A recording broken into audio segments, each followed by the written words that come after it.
Olá, família! Sejam todos bem-vindos ao estudo diário das Escrituras. Gratidão pelas mensagens de vocês no YouTube, as mensagens no WhatsApp. Eu gosto demais de ouvir a mensagem de vocês, a gente debatendo aí sobre as Escrituras, tá bom? Gratidão. A gente vai continuar aqui estudando hoje, segundo Nefe, capítulo 12, do versículo 4 em diante. Ontem nós estudamos até o versículo 3, na qual o Senhor falou sobre o cume dos montes, falou sobre a construção de templos, irmos até o templo para buscar ao Senhor, então para aprender de sua mão. Bom, aqui a partir do versículo 4, ele continua ensinando as pessoas, mas aqui ele fala sobre todas as nações. A gente vê que ele ensinou do versículo 3 ali, ele foi falando por meio dos seus profetas, por meio dos seus servos, mas quando o povo não dá ouvido, né, à voz dos profetas, dos servos autorizados do Senhor, então ele vai mandar o quê? A voz de trovão, a voz de tempestade, a voz de guerra. Ou seja, se não vem pelo amor, vai vir pela dor, tá bom? Então aqui vai começar no versículo 4, uma repreensão do Senhor, mas a gente vê que essa repreensão vem por meio da destruição, né? Aqui o capítulo 2 ele fala de eventos culminando com a segunda vinda de Jesus Cristo, tá bom? Então são destruições e coisas que vão chamar as pessoas no arrependimento aqui.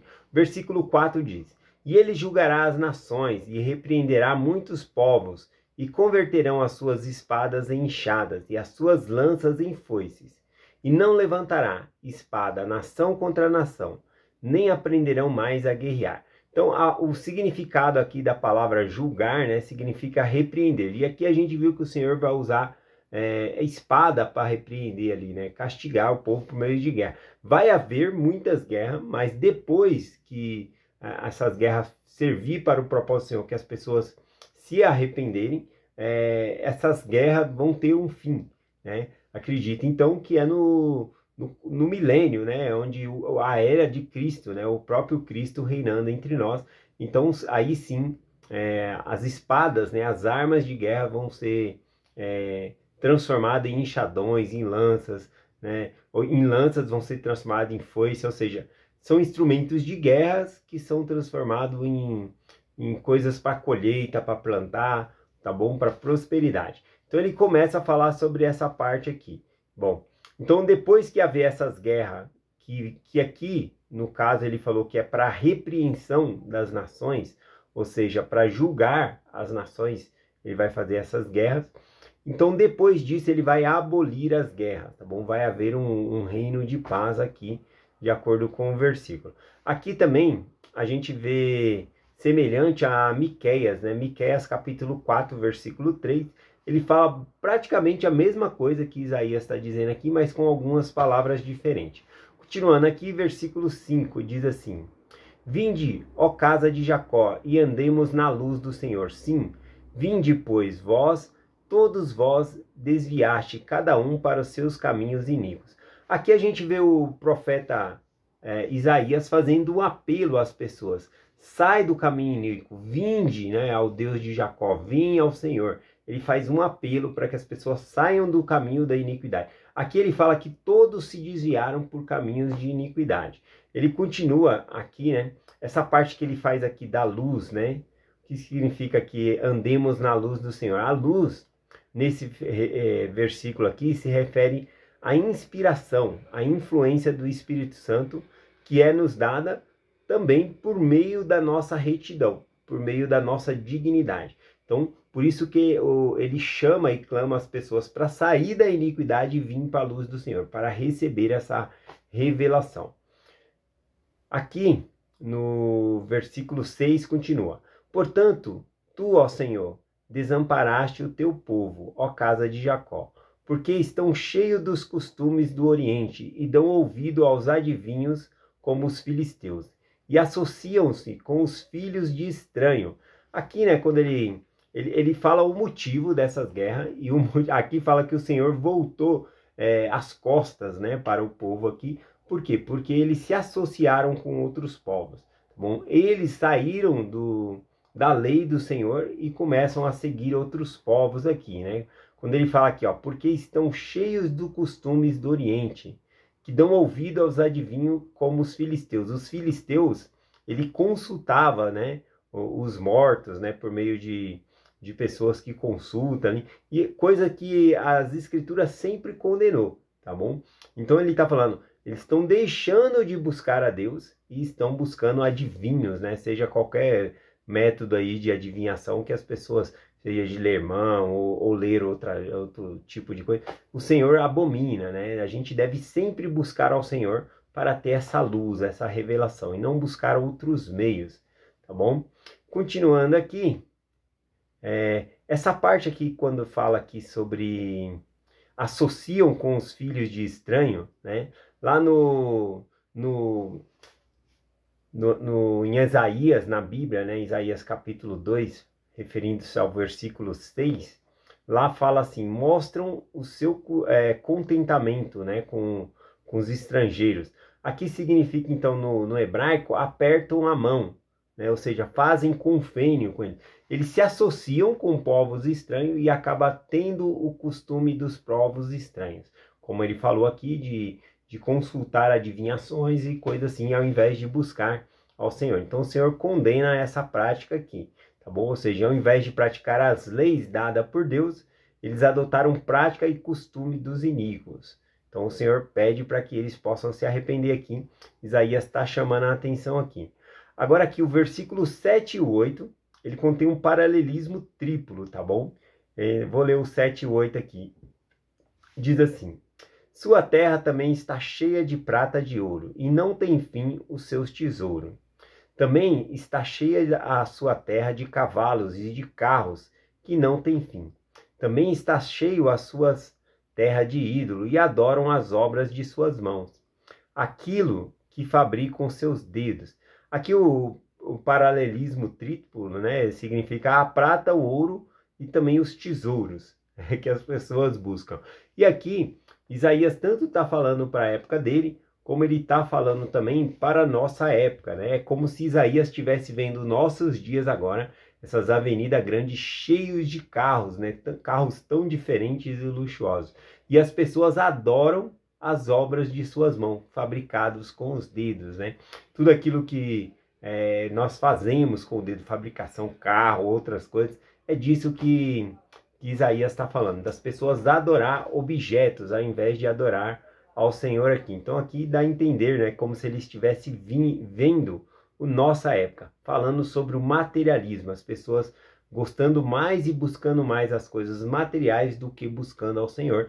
E isso é uma forma de idolatria, tá bom? Buscar as coisas materiais e não buscar ao Senhor. Aquilo passa a ser o Deus da pessoa. Versículo 9, ele diz assim, e o cavalo e o malvado não se inclina, e os grandes não se humilham, portanto não o perdoes. Bom, aqui esse versículo 9, né, ele fica fácil de entender aqui no livro de Mórmon, mas na Bíblia ele fica um pouquinho mais difícil, né? Na Bíblia fica assim, e o povo se abate, e os nobres se humilham, portanto não lhe perdoarás. Então aqui no livro de Mórmon parece mais claro, né? Falando que o malvado não se inclina, ou seja, ele não se humilha, e o grande também não se humilha. Por isso que o Senhor não perdoa. Então, não basta a pessoa se arrepender e se humilhar perante o Senhor, que o Senhor está pronto para nos conceder o perdão, tá bom? Então é isso que fala aqui no versículo 9. O versículo 10 até o versículo 22 aqui vai falar das grandes destruições, tá bom? Que acontece aqui, combinando com a segunda vinda de Jesus Cristo. Vamos lá. Aqui o profeta começa admoestando, né, no versículo 10, dizendo, ó iníquos, entrai na rocha e escondei-vos o pó, porque o temor do Senhor e a glória da sua majestade vos ferirão. Aqui ele está falando do Senhor Jesus vindo, né, na segunda vinda, na sua majestade, na sua glória. E a glória do Senhor vai ser tão forte que vai ferir os iníquos, né? Eles não vão aguentar estar na presença. Ele continua explicando isso aqui no versículo 11, né, dizendo aqui, ó, e acontecerá que os olhares altivos dos homens serão humilhados, e a altivez dos varões serão abatidas, e só o Senhor será exaltado naquele dia. Então, todo joelho se dobrará perante o Senhor. Aquele que não quis se humilhar vai ser humilhado naquele dia, porque só aquele dia só o Senhor será exaltado, tá bom? O versículo 12 aqui. Versículo 12 aqui, ele vai falar sobre... vamos lá, o versículo 12 diz assim, ó. Pois o dia do Senhor dos Exércitos logo virá, e todas as nações, sim, todas elas, sim, ao soberbo, altivo e todos os que se exaltam, e aí eles serão humilhados. Eu gostei desse termo aqui, né, que é essa expressão que diz o Senhor dos Exércitos, né? O que significa, né, essa expressão Senhor dos Exércitos? O Senhor é Senhor sobre todos os exércitos, ou seja, não existe um exército mais forte do que o próprio exército do Senhor. Então, nós sabemos isso, nós devemos convidar o Senhor para lutar as nossas batalhas, né? Lutarmos nossa guerra. Então, as guerras da vida, a gente não precisamos passar por elas sozinha. A gente pode buscar auxílio do Senhor para nos ajudar nessas guerras, nessas batalhas, tá bom? Eu gosto muito desse termo, né? Que a gente vê que Jesus, ele é tudo o que nós precisamos. Por exemplo, na aula dessa semana, né, um dos títulos fala que ele é o príncipe da paz. Ao mesmo tempo que ele é o príncipe da paz, também ele é o Senhor dos exércitos, né? Então, ele é o poderoso. Ao mesmo tempo que ele é o leão da tribo de Judá, ele também é o cordeiro que foi morto pelos pecados do mundo. Então, eu gosto de ver que Jesus Cristo é tudo, ele é suficiente na nossa vida que nós podemos buscar. Versículo 13 diz assim: Sim, e o dia do Senhor virá, e todos os cedros do Líbano, porque são altos e imponentes, e todos os carvalhos de Bazã. Aqui nessa referência aqui que ele fala ao cedro dos Líbanos, são líderes orgulhosos, tá bom? E homens nobres que não se humilham perante o Senhor. E aqui ele fala sobre Bazã, né, também, os carvalhos de Bazã. O profeta Amós, ele usa esse termo, né, chamando vacas de Bazã. Era um local bem onde tinha bastante verde e as vacas se alimentavam, ficavam gordas, né, ali. Ele usa esse termo, Amós, com pessoas acomodadas, que não buscam fazer o Senhor, estão na sua zona de conforto, né? Então a gente precisa sempre buscar melhorar, tá bom? Então é esse o sentido aqui também dessa escritura. Versículo 14: E todos os montes altos, e todos os outeiros, e todas as nações que se exaltam, e todos os povos. Novamente ele usa aqui a palavra monte altos, né, e outeiros, referindo-se a grandes e pequenas nações da terra, né? Todas elas serão consumidas, né, pelo orgulho ali, e vão ser humilhadas. Esse é o sentido. E o versículo 15 diz: E toda a torre alta, e todo o muro reforçado, ou muro fortificado. Aqui está falando que nem mesmo bases, né, de exércitos vão poder conter o Senhor dos Exércitos. É esse o sentido aqui. Então ele está falando de fortalezas aqui no versículo 15, né? E toda a torre alta e todo o muro reforçado, né? Então está se referindo a forças armadas aqui. O Senhor, nada vai resistir ao poder do Senhor. Versículo 16: E todos os navios do mar, e todos os navios de Tarsis, e todos os cenários agradáveis. Aqui o versículo 16, ele é bem interessante, né? Que se nós pegarmos aí na explicação no livro de Mórmon, a gente vê que na tradução, e na Septuaginta, né, que é em grego, ela traz de uma maneira, no texto hebraico traz de outra maneira esse versículo. Ele traz duas maneiras diferentes. E no livro de Mórmon ele traz as duas maneiras. Eu achei interessante que nas placas de latão tem as duas maneiras de compartilhar. Então, se tiver em dúvida aí, vai no aplicativo, tá bom, da Biblioteca do Evangelho, pega aí segundo Nef, capítulo 12 e o versículo 16. Aí você aperta no ezinho ali, vai mostrar, né, que como que é esse versículo traduzido na Septuaginta e em grego, como ele é traduzido no hebraico e como ele está no livro de Mórmon. No livro de Mórmon, ele tem as duas formas juntas aqui, tá bom? Tanto da Septuaginta como na do hebraico. eu achei interessante aqui. Versículo 17, ele diz assim: e a altivez do homem será abatida e humilhada, e será a sua soberba. E só o Senhor será exaltado naquele dia. Né? Ele está repetindo as palavras lá do versículo 10. Né? Semelhante às palavras lá do versículo 10. Versículo 18. E os ídolos ele totalmente abolirá. Aqui está falando que quando o Senhor vier, né, os ídolos vão ser abolidos. Não vai haver mais idolatria. Isso inclui também, conforme Isaías falou, carros, objetos que as pessoas buscam ali a ela, tá bom? E ele fala da destruição desses objetos, desses ídolos, né? Versículo 19 em diante, ele vai falando aqui que tanto esses que adoram esses ídolos, como seus ídolos, né, vão ser destruídos aqui. Diz aqui, ó, e meter-se-ão no buraco das rochas e nas cavernas da terra, porque o temor do Senhor virá sobre eles, e a glória de sua majestade vos ferirá, quando ele vos levantar para sacudir terrivelmente a terra.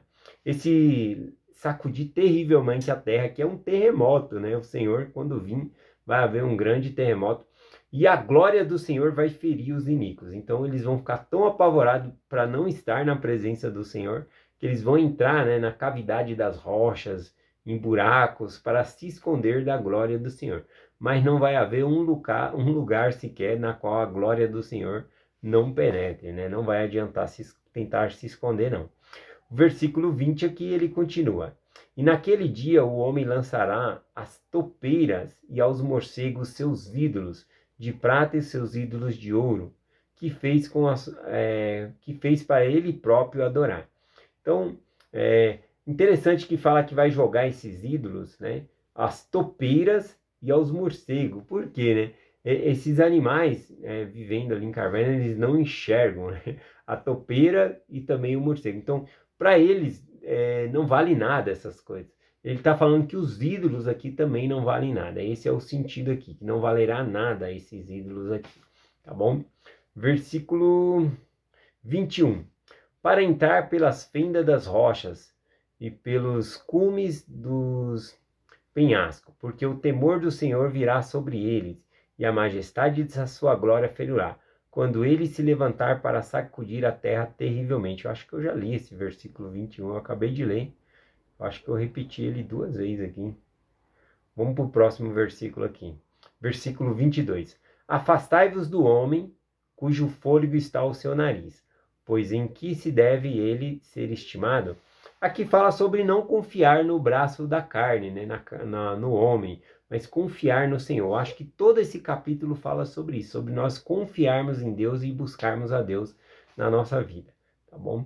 Então é essa mensagem que eu compartilho aqui, finalizando o capítulo 12 aqui de 2º Nef, tá bom? Nós temos essa semana para estudar até o capítulo 19, se eu não me engano, né? Então é muito capítulo, eu vou escolher alguns capítulos aqui, né, sobre espírito de oração para compartilhar com a gente aqui, tá bom? Então compartilhe essa mensagem em nome de Jesus Cristo, amém. Até amanhã.